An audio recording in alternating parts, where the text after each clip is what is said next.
I'm attempting to record, yes. Can you see my Trust Central overview screen? Yes. Okay.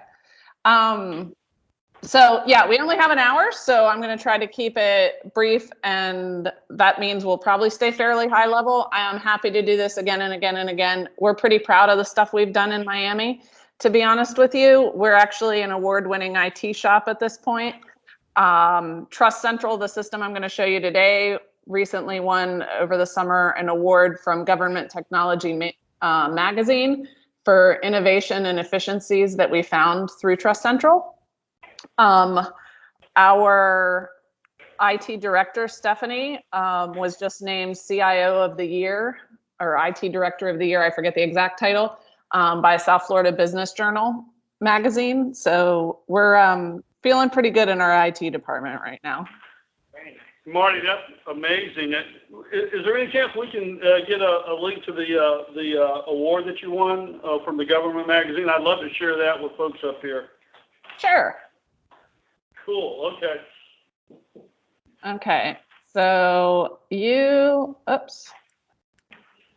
slides are not super responsive. So our Trust Central way is that we want everything in Trust Central as much as possible, everything electronic, as few papers as possible. And so our business cycle and the way we've kind of put that together, we started with our applications. So our grant applicants, we're a funder, so our grant applicants apply through Trust Central.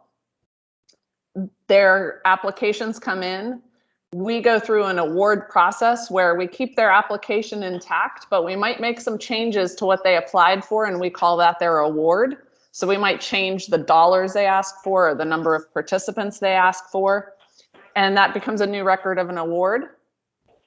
From there, we move into contracts. And when I say we move into contracts, we literally take what was in their application and we move it into a contract where then we can modify it again and go back and forth and negotiate with the provider or the applicant and come to terms on what that actual contract is going to look like. From there, this bottom area for program and fiscal data, that's really SAMUS. So that's where our developer or our relationship with the developer started, was with the program and fiscal data that we collect in SAMUS. That was our first module. And we have built these other modules and functionalities right around SAMUS. So that's our, that's kind of our pin right now.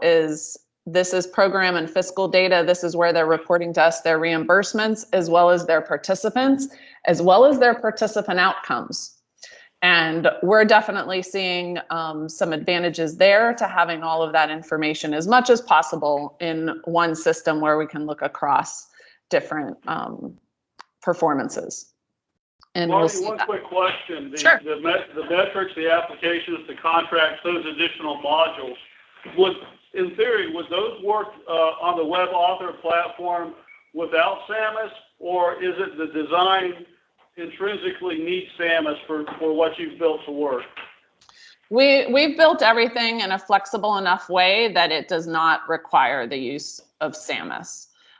It would take a couple of tweaks, but very few tweaks to get it working without. Mario and I have already talked about that because we've had interest from other CSCs that don't use SAMUS currently. And right. So we're totally prepared for that situation as well. Thank you so much. The reason I asked, of course, we plan to continue to use SAMUS, but from a City of Jacksonville point of view, an instance might be useful without SAMUS for them. Absolutely, absolutely. We also have a module that we built called Metrics, and that's where we're taking kind of our monitoring or our observations or the actual performance of those programs and kind of rolling it up and giving our providers access to see those same things that we do about their performance. And in that area, we have a continuous quality improvement framework that we're working from. Based on that, and how they do throughout here. Most of our contracts, we're on a 5-year funding cycle. So most of our contracts come from kind of, they've been reporting their program and fiscal data. We're analyzing it and observing it in metrics, and it goes back into a new contract. Again, we're copying from last year's contract into the new contract. We can make modifications to it at that point. We can also do amendments to a contract within the system. So we're doing all of that within there. And when necessary, we go back to applications. So again, we're on a 5-year funding cycle, and I realize not everybody is. Marty, are the metrics explicitly shown in the application? Is that part of the cycle? We chose this time around to embed their metrics dashboard into their application. If they were an existing program, we embedded their metrics dashboard in their application, and we asked them to tell us about it. So we gave them kind of a couple of open-ended questions where we said, you know, if your performance looks good and you're planning to continue with the same program, you know, maybe there's not a lot to say. But if your performance is looking poor in an area or two, and we think you need to show improvement, that was their opportunity to tell us. We lost a key staff member, our site, we had a transition in the middle of the year, all of that background information that you don't necessarily have if you just have that picture of a dashboard. And I can show you what that looks like when we get into metrics. Okay. Is that helpful? Yeah. Okay.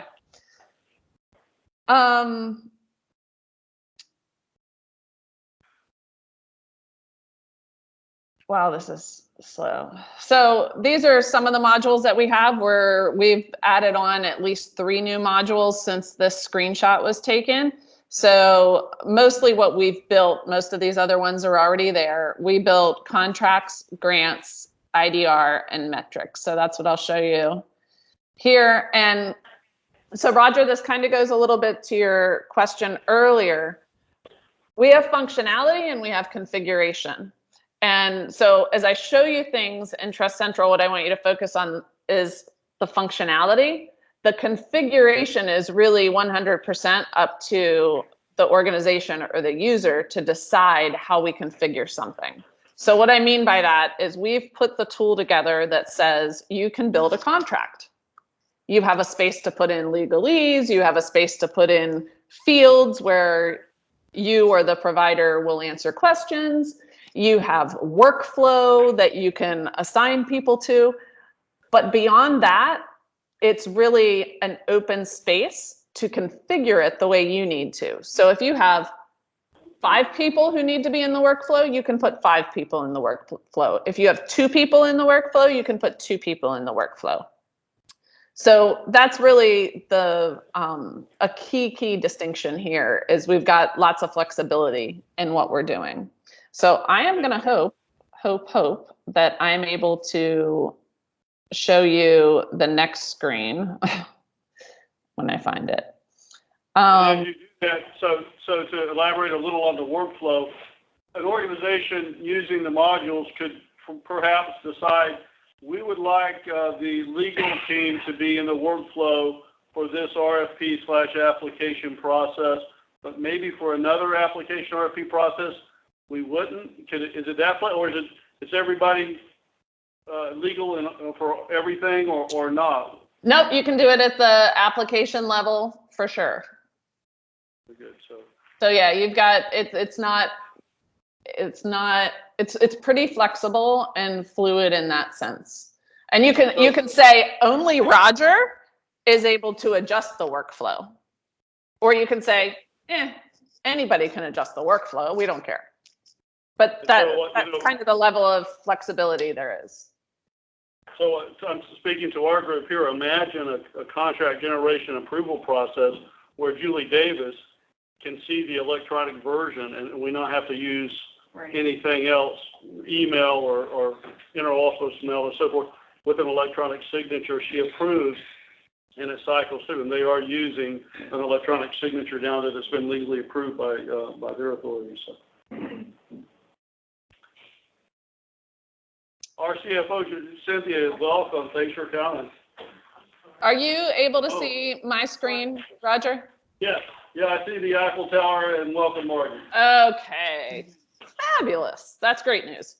All right, so again, I've logged into Trust Central. This is our stage environment. It's kind of like a testing environment. So I might show you an 1819 contract. We're now in our 1920 cycle, but bear with those examples, please. So in our grants module, Roger, anyone who uses SAMUS, a lot of this stuff is going to look very familiar to folks because it's actually a nice kind of learning curve. Is once folks know how to navigate in Trust Central or in SAMUS, you know how to navigate in the system already. So are you recording on your side by any chance? No. Okay. I think I need to turn off one of my recordings. It's going super slow. Okay. Screencast the phone set up. We don't have it set up here. I don't think I can.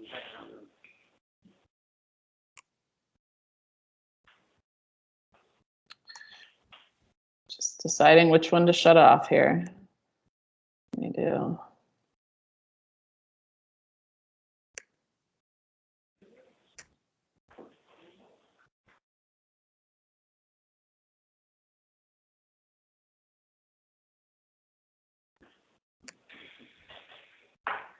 Stop.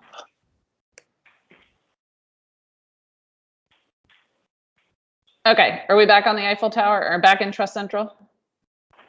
Yeah. Okay, so within here, we have lots of,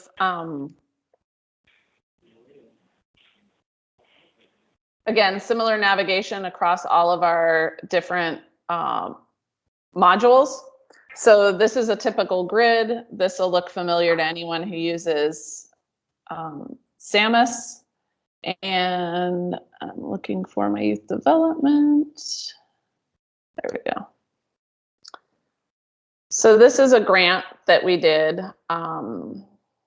let's see, about 1.5 years ago now.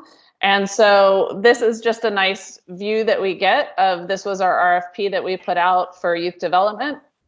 This was our applications, seeing by status how many were awarded and how many were denied, applied for and funded, and then kind of a summary list of a bunch of applications down below. What is dragging this along?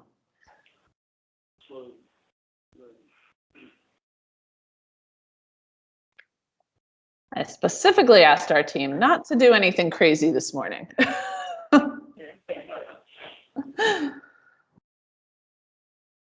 Oh, come on.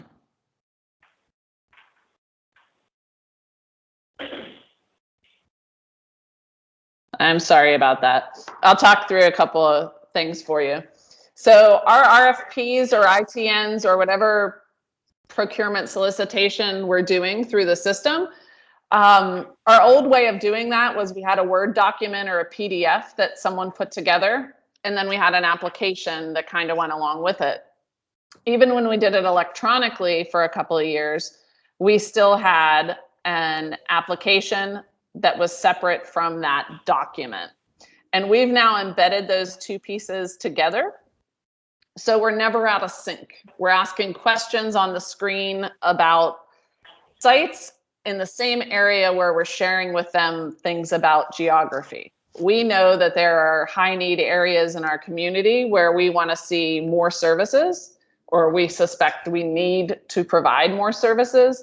And those are the types of things we share out with our applicants at the same time that we're asking them to apply. Let me. Marty, does your mapping system show the an icon for the location of each applicant for an RFP? Do you do anything like that?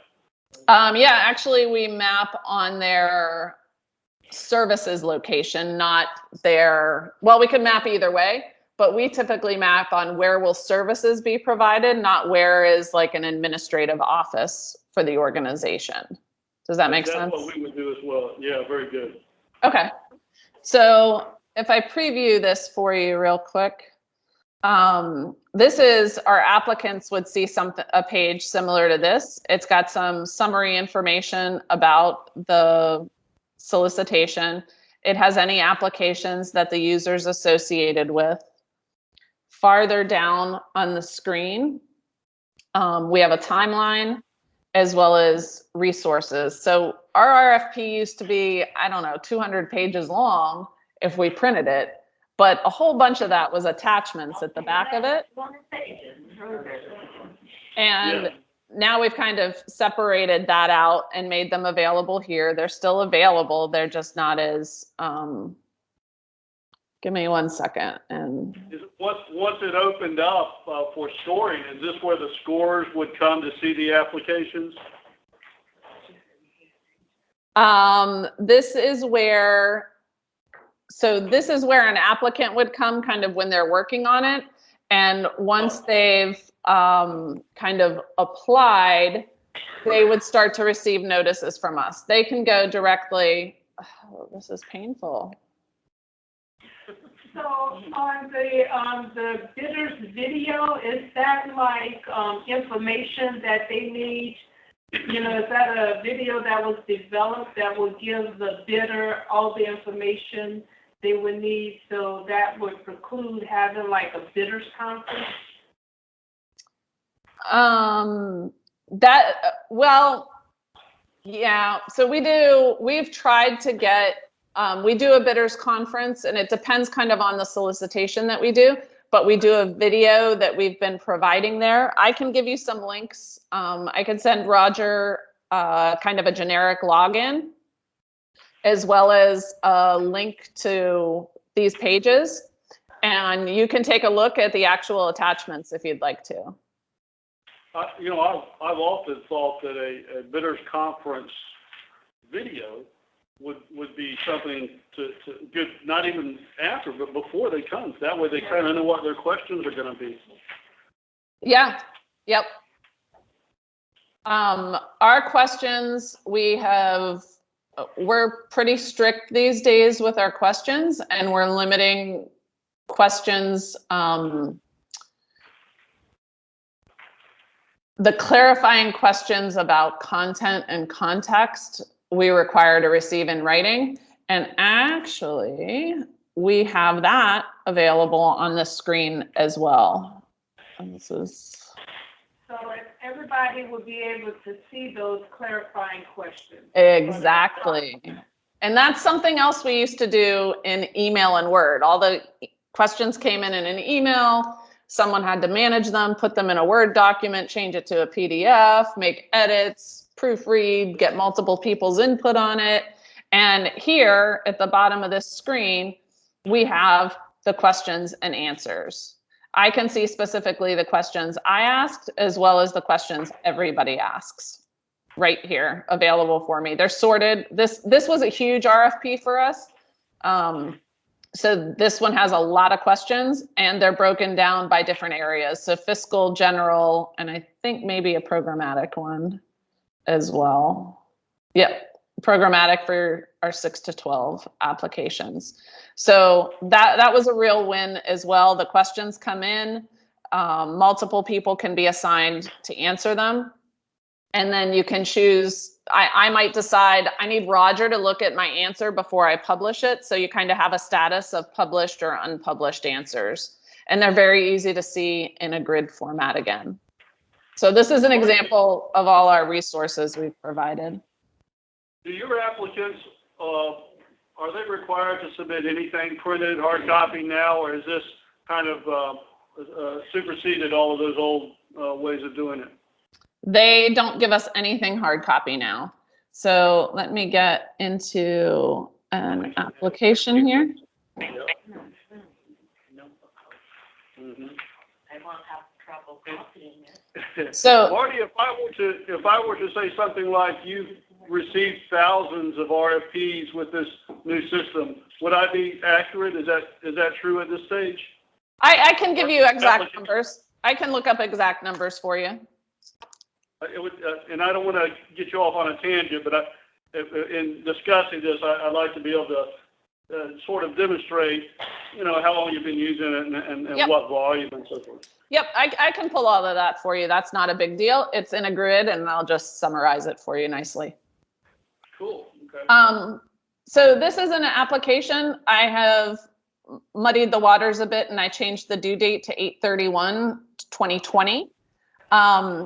But you can see on the screen that we have a kind of a countdown to when is that application due. Once that application becomes due, the counter stops and they can't do anything else in the application.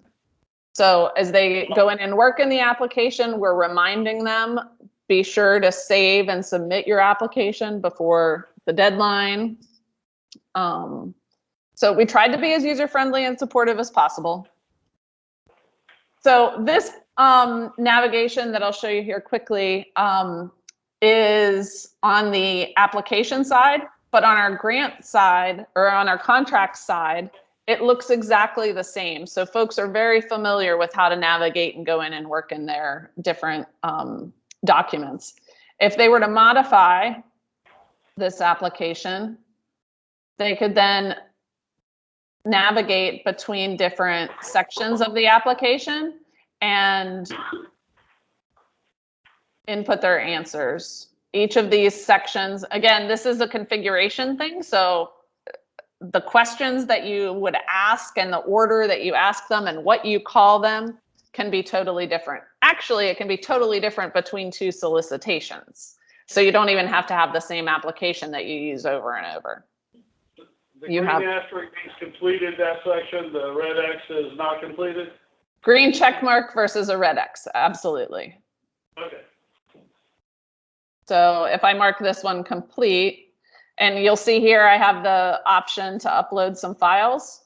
So we don't get anything in hard copy anymore. If we need something uploaded, they're uploading it here off to the side.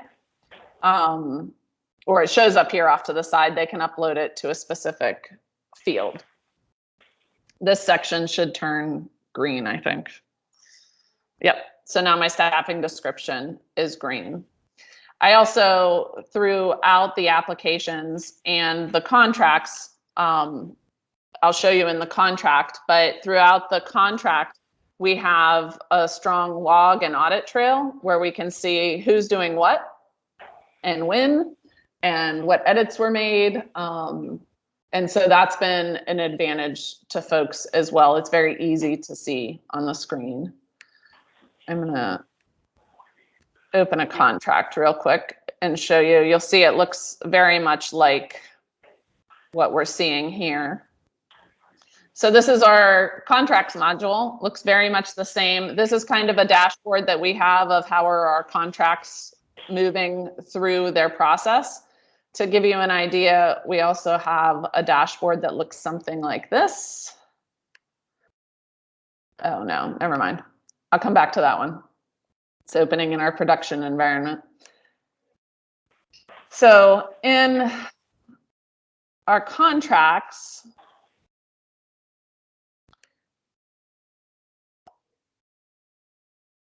if do we want to wait for anybody? I can. No, it's okay. Okay. So again, it's a grid. If you know anything about grids in SAMUS, you know about a grid in Trust Central. Basically, you can turn fields on and off. It's a little bit like Excel. You can even download what's in a grid. You can reorder your columns. You can group by like you can in Excel and get kind of some summary counts on the screen for you. And this is what our contracts module looks like. So this is an after school and summer camp program for the Boys and Girls Club. I have a modify option. I have a log and I have a workflow audit trail. So my log shows me lots of information about even redlining. What did they change? So we had, when we did this in paper, which was what we did up until this point, when we did our contracts in paper, we'd say to the Boys and Girls Club, hey, Rick, I need you to go in and update your staffing description. It's not making sense. Our folks can't understand. I need you to break it down by site. And Rick would go in and do what he thought he needed to do. But what he didn't tell me when he responded to me was he made 15 other changes in other sections. So with this, we're able to see what were the real changes that Rick made, and since I gave him that contract back. So we're able to do those comparisons. We're able to put in notes here about the status of the contract. In my audit trail, I can see who's assigned as my different levels of reviewer. And in order for this contract to go to signature, and we're doing signatures within the system as well, in order to go out for signature, all the levels have to be approved. So I can see in any of these levels as well, what were the changes that were made and what were the different updates that were done. So we have a lot of visibility into what the user's doing. Hey, Marty, when you do contracts for an agency like Boys and Girls Club, do you do one contract that covers 20 site locations, or do you do 20 individual site locations for the Boys and Girls Club? We do, I'll be able to show it to you in this contract. We do one contract with the Boys and Girls Club for each initiative that we fund them for. So we fund them in two different initiatives, one for after school and summer camp and one for youth enrichment, which is our older youth. And those are two separate contracts, but those contracts can cover multiple sites. I'll show you that right now. This is similar to their application. These are all the sections on the right that they would have filled out. But how we present it to them is what we're seeing here in this middle pane, which is kind of as a PDF. Nobody had to touch this document. It generates by itself. Again, when we did it in Word, we had admin support that had to put footers on and they never got the resolution numbers right. And we're pulling all of that information in automatically from the application. From the application, from SAMUS, from different, any field that we put into the system, we can mail merge into this contract. So we just choose what we want it to show. These first, let's see, our total pages in this contract, we have a total of 80 pages. That may sound crazy to you. When I meet with Martin County, their contract's like 5 pages. So I get that 80 may sound like a crazy number. But for us, our first 20 or so pages is all this legalese. I'm scrolling through it. There's not a single field in there that we update. It's all standard boilerplate legal language that our attorneys make us put in there. Any attorneys in the room, I apologize to you. So is it fair to say that the contract itself can be generated at the click of a button, assuming the application and all the other things have taken place first? There's no additional where you just click the button and boom, it generates the contract. That's correct. And we see the contract as we go along. So we get different versions of it. I got a contract that I did. I can compare different versions of it here on the right. So if I saved off a version, again, this isn't our stage environment and we don't maintain a whole lot of this, but if I had a version that was created when the provider sent it to me 2 weeks ago, and now I have a version that has their new submittal in it, I can look at them side by side and see what's changed.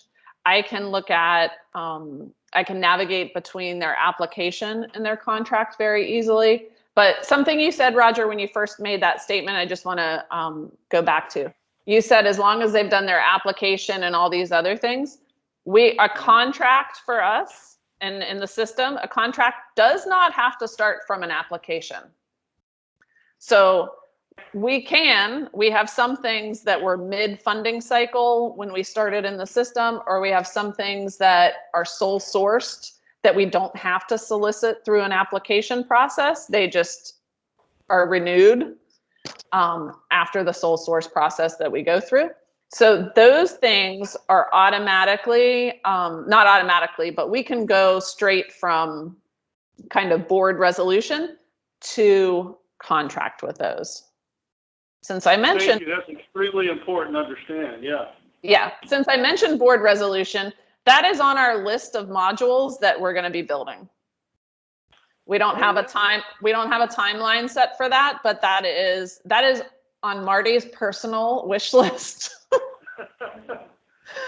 Okay, back to this super quick. I can easily spend the entire hour on one little aspect of I know. I told them that this could be an 8-hour present. Just let me just say, let's try to squeeze in a little performance measures before we're done, and if possible. No problem.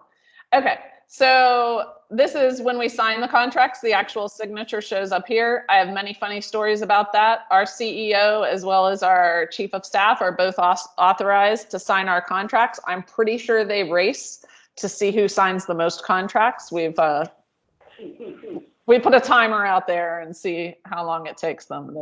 They're pretty funny about it these days. So all the sections, and this is by choice, but the sections that get filled in over here about the contract then get displayed within the PDF version on the left side. So each of these numbers is filled in over here, but it shows up pretty in the PDF version. Does that make sense? Yes. This is the list of sites. I just have to tell you, we probably go way overboard on site information that we collect. We're a little obsessed with it. So we collect all kinds of site information. We collect fees, we collect hours, we collect dates, we collect numbers of participants, we collect differences across sites, and it's a little out of control probably. But that's the choice we made, and we have the flexibility to do it. So what happens if you need to amend the contract for just one site? I assume you can do that, but I'll ask. If you need to amend the contract for one site, it would allow you to only change that one site. You'd have the flexibility to change multiple sites, but there's only one site that you did change. And we can see what changed between the two documents as well. Very good. And we think about seats being contracted for units of service, dollar amount, that kind of thing. Yep, all of those things. So this is more programmatic information that we've got in here. As I scroll down, I'm going to come to outcomes here in a second. And then we have, within our contract, we have outcomes. So these are the outcomes, some of the outcomes, the sampling of outcomes that we have in our contracts. Roger, as you think about outcomes, I'm happy to share with you sample contracts or sample outcomes that we've used or measures that we've used. We use the PM stuff pretty extensively, so I'm happy to do that. Well, we'd love to see an example or two, yes. Okay. Maybe we can talk about some specifics that would be helpful to you, and I'd be happy to send those over. I think of after school and juvenile justice diversion. Okay. This is staffing table information. What I want to show you though is after that scope of services, which is all coming out of that contract information on the right, now we're pulling in their budget information. They actually do their budget in SAMUS, and they're going to do their reimbursements against that budget in SAMUS. We have embedded that budget into their contract. So this is their SAMUS. These probably look familiar to you, Roger, or anybody who deals with the SAMUS budgets. That was, I forget what they're called, but that's the summary report. And then below it is the comprehensive budget and amendment report. This is actually a landscape page, and it shows up very nicely, fits right in. It's still page numbered with everything else in the contract with the full footer on it. Looks very nice. Hey, Marty, is it, are they using the standard budget worksheet in SAMUS? Because I think about that as having to have an allocation before you do the budget. And it's kind of which came first, chicken or the egg. How does that work? We're actually doing the allocation in SAMUS, and we have a couple of modifications on that allocation screen where we assign what type of contract is this. and it actually, by putting that in the allocation screen, it is generating the contract for us to get started from. So that allocation is the kickoff right now. So that's a piece of the puzzle we don't have. That's why it was a mystery. Okay. And the units of service are being defined. Is it generating what their units of service should be based on anything, or do you have to know what that is when they create their budget? We've got some, so units of service, meaning like what activities are they reporting? Yeah, $15.25 per unit, something, we get into this challenge of determining what that dollar amount is going to be before they submit their budget. And we use an Excel spreadsheet called a Form 1 to generate that number. Roger, let's, maybe you and I can dig into some of the stuff that we've done in our applications. We did some pretty cool stuff in the applications where we did some calculations around, I think we did some calculations around unit cost within our applications, but we only use it in our applications as kind of a baseline. Like your unit cost last year was $12 per day per child. And this year you're raising it to $15 per day per child. We'd like you to justify the jump. Or we allowed you to have a 15% increase, you have a 30% increase, can you tell us why? So we did some of that in the application side. But we don't budget that way in our contracts. So we only use units of service kind of as a reference point, or unit cost as a reference point. One day we may have to look at that. What I'm going to say is that the flexibility of the design would allow us to, if we were going to use this, perhaps, to go ahead and build in a formula generator that will generate that number for the application. They just don't happen to use it that way. So we don't happen to use it that way. That's true. Marty, so all of your contracts are cost reimbursement, none of them are units of service? That is correct.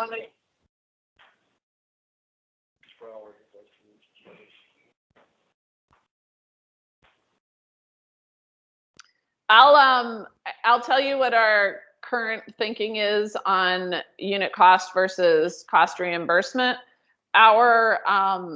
We've looked into doing it a couple of times, and I'm happy to have more conversation and connect you to the different people about that as well. Our current thinking is that going to units of service would be harmful to our small and maybe less resourced providers who don't have the cash flow to support their startup, to support poor attendance when we still need them to have the same number of staff and things like that in place for their costs that they are less variable. We do both, so yeah. So, and our thinking around that philosophy is to an extent is that you end up paying for services that you're not really getting when you're doing strictly cost reimbursement versus units of service or cost based on the units you serve. Oh, I hear you. So we have, we definitely pay attention to we call it their utilization rates. We're definitely on top of that and hounding on them about that. But we also see ourselves in a place that we can help them. So when we're starting to use social media a lot. And when we know that a provider's got low utilization, we might go out, again, we're kind of wearing that continuous quality improvement hat where we want to, no matter how good they're doing, they can always do better. And if they don't think they can do better, then we want them to show somebody else how to do better. So they're never off the hook. But we want our folks to just continue to do better. We're using social media to say, hey, this summer camp has availability. Send your kids over here. So we're kind of playing a number of roles in there. But again, that's our take on some of that. Not everybody's is the same. I want to show you really quick 2 things in here. This is an actual contract. I am an approver of this contract, so I have an approve button right here. Once it goes to approval, it would go out for signature automatically. And some email notifications go along the way telling people that things are moving along in the process. I also have off to the right the ability to see other related documents to this. So I can see their application, click and go straight to it. I can see their award, and I can see their current contract. As we look at a second year or a third year of funding, I can still get back to their application, their award, their contract for year 1, their contract for year 2. I can see any amendments they did are already available to me here. So I don't have to go look once I've kind of found that program that I have an interest in. Yeah, that's a big deal. I mean, we keep electronic copies in SharePoint, and even when you know where it's at, it's a challenge to go in there quickly. So I love that. Yeah, SharePoint's not my friend. I can't find anything in SharePoint. If you can find something in SharePoint, bless you. Let me show you really quick. So this is a really cool thing. This is available in multiple areas throughout Trust Central, but this is the Explore functionality. So all of the sections of an application or all of the sections of a grant become readily available to me in grids. So in this one, I can jump straight to the sites. Again, it's a grid, so I can do things like add fields, remove fields, reorder things. I can choose one program or multiple programs. I can choose a bunch of sites or just a few sites. Here, I've chosen a bunch of sites, and I can automatically just go, let me see those on a map. And I can start to zoom in on where are these sites. This was huge for us in making funding decisions. And then I can start to see things about that site or go to that site within the contract. So we just keep finding other ways of looking at things. These are different ways you can look at the same information. So we can do a pivot chart on just like a pivot table that you would have in Excel. It's very similar to that. Have you ever overlaid your council districts or your zip codes over that map? Oh, Roger, you have no idea how much mapping we do. Okay. We overlay with council districts or commission districts. We overlay with legislative districts. We overlay with child population, poverty levels, municipalities, probably not as relevant for you. Zip codes, census tracts, we're race and ethnicities. We are all over the place. I'll see if I can bring you a couple of maps tomorrow, Roger, just as a sample. We're not doing all of those in here. But to go back to our original discussion that I think I started with Lisette about Microsoft, Power BI has an ArcGIS component built into it that gives you some of that flexibility already. So definitely explore your Microsoft license, and I'm happy to connect you or talk more to whoever the right folks are to help. I was just going to ask where that information came from. Have you heard of Policy Map? Heard of Policy Map, yeah. We get a lot of our information from just census information, as well as, I don't know if you have somebody in the city that does GIS mapping. Actually, I know you have some sort of GIS mapping area, but we have someone who's a major portion of his responsibility is GIS. He reports to me, so I'm happy to continue that and make connections there as well. So, Roger, did you want to dive into PMs? Do you want me to show you metrics? What's your... Yeah, if you could show us just one example, particularly Dr. Grass is interested in seeing a performance measurement as used as a predefined metric. And as you navigate to that, let me just kind of ask, an overall question. If we wanted to start collaborating with you and start using this at some point, would we need to negotiate with WebAuthor, with the Children's Trust, or how would that work? So here's my thinking, and this is what we did with Martin County, because Martin County is using our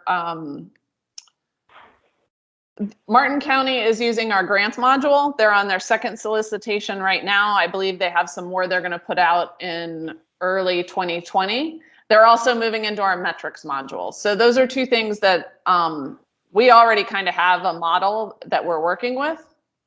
Mm-hmm. Some other folks have gone to Mario or WebAuthor directly and built out different systems.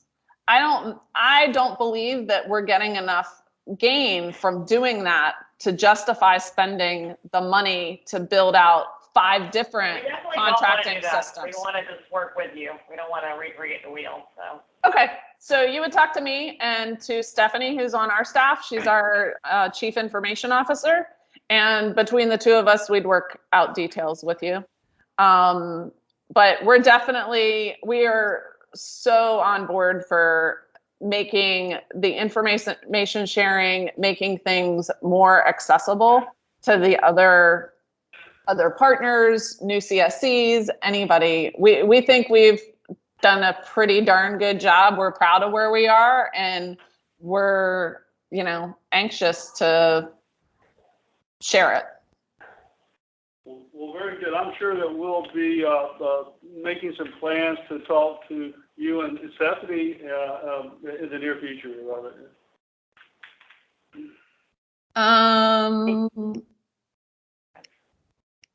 I knew if I clicked too soon, I was going to get that other pop-up.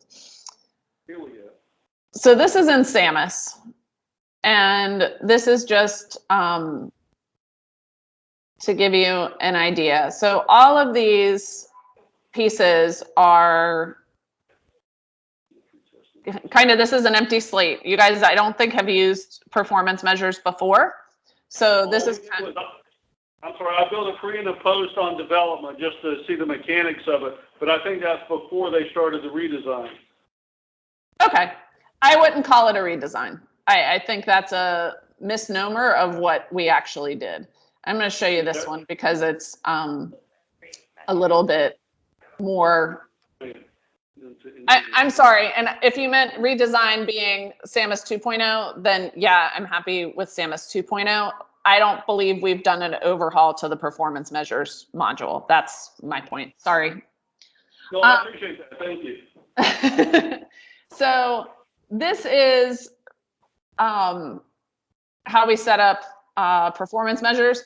I can do an entire day training on performance measures. My team loves it when I do that. Half of them fall asleep, but it's okay. But basically a performance measure falls into a service component. A service component is really just a bucket. So we have school year performance measures and summer performance measures, maybe. Or we have performance measures for parents and we have performance measures for children. So they're really just kind of groupings of performance measures. In this one, I'm seeing that this is a satisfaction survey. It's just relabeling it a satisfaction survey. And then these are the questions that we've created that go along with it. Each of these questions has its own set of answers. And you can have answers that are dates. You can have answers that are numeric. They can be open-ended, or they can be off like a drop-down list. And you can assign this set to certain programs. I mean, it's not universal. You literally assign it to the program that needs it, and then you assign it to the individual students that it's applicable to. Is one way to use it? That is 100% the flexibility that you have, yes. And once you've set it up once, if you want to apply it to another program, you just copy it. So it's not a heavy lift to do it 10 times. And what about the reporting on it, Marty? Is it when you create a question in a new performance measure within a service component, does it automatically generate what you need to pull it out in an existing report, or do you customize a report every time you build a new one? That's a little bit different. So we're not customizing reports. The process that determines, so within each performance measure, again, I'm more than happy to do a day-long thing on this because I can get totally into the weeds. But a performance measure has an equation that says whether you met or did not meet the outcome. Now, if we were going to overhaul the performance measures area, that's one of the places I'd make changes. But let's use this as an example, this social emotional one. So this measure has, I don't know, 30 questions in it. What your meaningful improvement, so our meaningful improvement in our contract says the participant needs to improve in one or more domains in order to have met the outcome. So their domains might be whatever this T stands for and whatever the C stands for. And I don't know what those are. But they have two domains. Whatever those two domains are, they have to meet the outcome.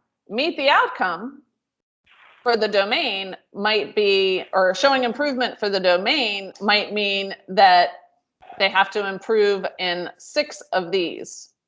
Meaning I probably gave them an answer option that aligned to like a 1, 2, 3, and 4. So sometimes, or likely, somewhat likely, not likely, never, you know, Likert scale sort of thing, where I assigned, actually, I could tell you what those are. And let me say that what we're looking at here is a relatively complex usage of it. It can be something as simple as pre-test score and post-test score, and you just pop in a number in there. So you don't necessarily have to you know, use calculus to generate the formulas. 100% true. We do lots of what's the total score. And between the pre-test and the post-test, I wanted to see an improvement of 5 points. Yeah. So my equation says post-test minus pre-test greater than or equal to 5. Right. And we can have as many test points or admin points as we need to. How is your staff set up to build? Do you have people dedicated the way they do at Broward? It's kind of all they do is build performance measures and determine what they should be, or how does that work in Miami? We have folks in our research department who are tasked with kind of knowing the landscape of an initiative and bringing forward the recommendations that we put into our RFPs. Some things are very prescriptive. We are super prescriptive when it comes to after school and summer camp, because we require that they do literacy, fitness, and social skills. Beyond literacy, we require that they do differentiated instruction, meaning that the kids who need more help get more help. So those are activities that we require, and each of those has its own outcome that we require, and we tell you what measure you're going to use. When we get to things like youth enrichment, we feel less strongly about our measures sometimes. So if you're doing college prep or truancy diversion or some diversion type program, you might have a curriculum or an EBP that you're working with that has its own tool. And so we might be more flexible with what we're going to accept as a measure there. As far as who does the setups for us, it is the folks in our research department who usually do that. We always tend to have one who's always like the guru. No matter how many people we've cycled through in the team, there always seems to be one that likes it. I don't know if it's a different mindset, but some people don't like it, some people do. Very good. I see we're right at the 11 o'clock hour. Marty, it's been a super presentation. I sincerely appreciate your time. We're excited about it, and I'm sure we're going to have some follow-up stuff. But if you have that link for the recording sent to me at some point, I'll be able to share that with perhaps our other staff and the executive level. So anyone have any final thoughts or questions?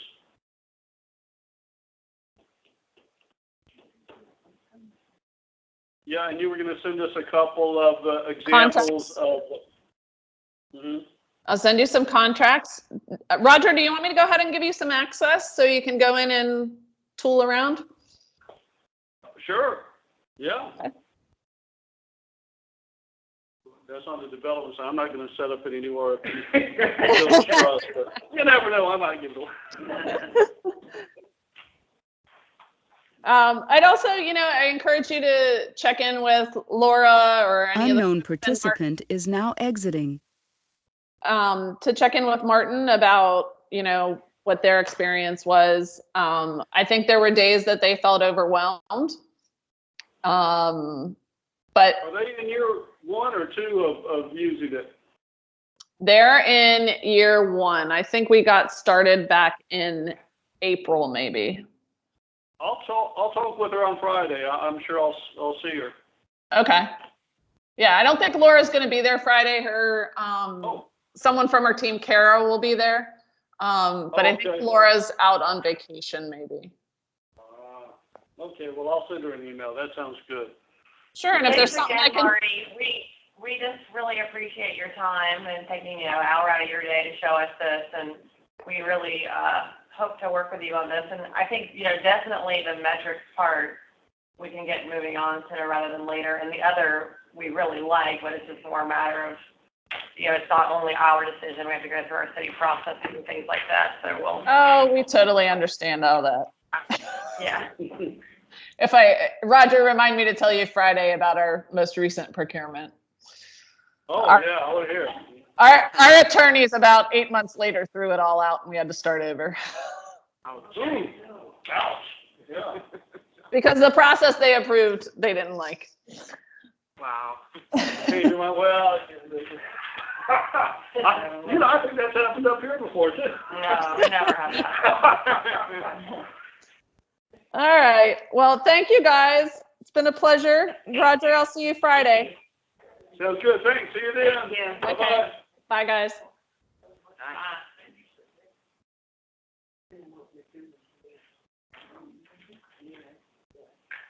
What are they doing in review?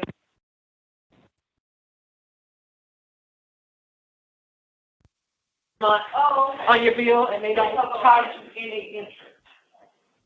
Oh, I'm sorry. Is now exiting.